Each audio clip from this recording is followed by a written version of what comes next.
Bonjour chers auditeurs de l'ODJ Média, notre internaute invité, Ali Boilou, partage son avis et sa réflexion dans un article qu'il a intitulé « Après l'INDH, l'INE aujourd'hui, maintenant », qu'on écoutera ensemble dans ce podcast. Notre informaticien entame sa présentation du sujet en disant « Il est indéniable que l'Initiative nationale de développement humain a largement participé à la diminution de la pauvreté et la précarité dans notre pays. Les cartes de la pauvreté du HCP le montrent clairement. La carte de 2004 était pratiquement toute rouge.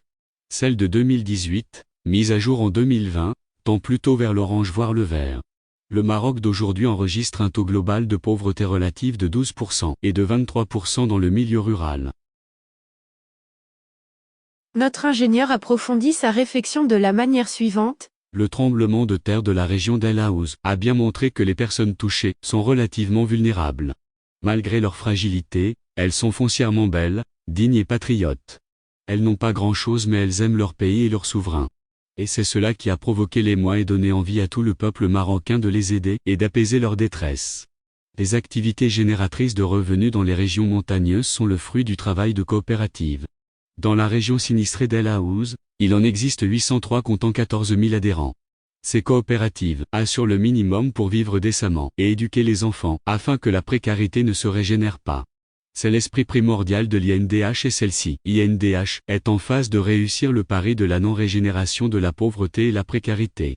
En effet, selon le dernier rapport du Programme des Nations Unies pour le Développement, PNUD, publié en juillet 2023, le Maroc a baissé de moitié le niveau de pauvreté en 15 ans.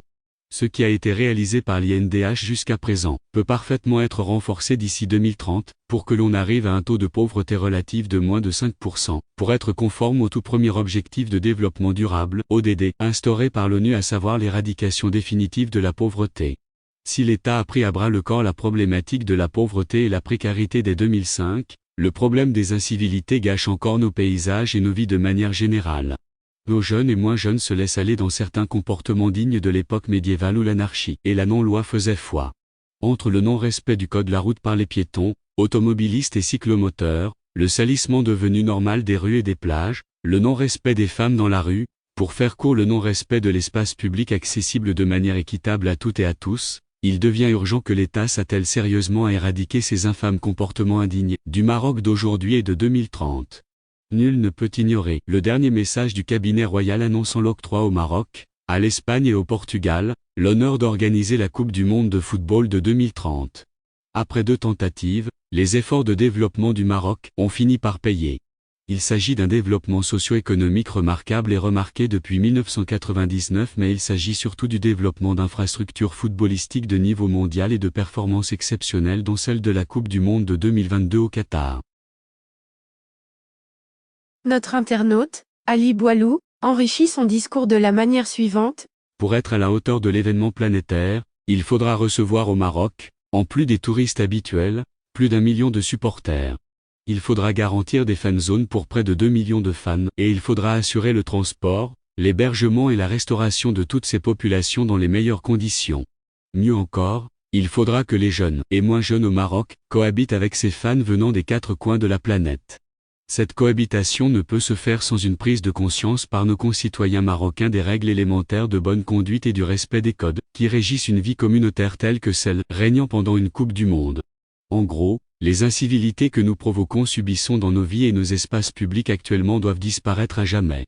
Si le Maroc est connu de par le monde par l'hospitalité spontanée de ses habitants, ses patrimoines et cultures riches et diversifiées, ses lieux magiques de détente et de joie de vivre, il est également connu par certaines petites incivilités, qui marquent l'esprit des investisseurs, touristes et toute personne s'intéressant de près ou de loin au Maroc. Après l'INDH, il est temps pour le Maroc d'entamer l'Initiative nationale de l'éveil humain, INE, pour préparer une nouvelle génération de citoyens civiques, responsables et pleinement ancrés dans le XXIe siècle, et qui saura non seulement cohabiter avec les visiteurs de la Coupe du monde de 2030 mais aussi respecter l'ensemble des codes de la société marocaine, du code de la route jusqu'au code des impôts en passant par le code du travail. L'auteur conclut son article en ces termes. Dans cet INE, il est question d'apprendre, aujourd'hui avant demain, aux enfants dans les petites classes, aux élèves des collèges et lycées et aux jeunes dans les universités, les fondements du civisme et le respect de tous les codes régissant une vie communautaire. Des actions complémentaires peuvent également être menées dans l'espace public. Le Maroc dispose de ressources humaines confirmées en sociologie et sciences humaines capables de mener à bien ce projet de mise à niveau social dans les meilleurs délais. Une voie royale s'ouvre à nous toutes et tous. À nous de nous prendre en charge et de nous éveiller dans le cadre de cette initiative nationale de l'éveil humain sous la tutelle, encore une fois, et pourquoi pas, du ministère de l'Intérieur. Rédigé par Ali Boilou. Merci d'avoir écouté ce podcast de l'ODJ Média. L'ODJ Média, notre bouquet de supports numériques, portail, magazine mensuel connecté, web radio R212 dédié à la diaspora marocaine et web TV. N'oubliez pas de télécharger notre application l'ODJ Mobile sur Play Store et de vous abonner à notre chaîne YouTube l'ODJ TV. Alors, on se dit au prochain podcast de nos internautes invités, et à très bientôt.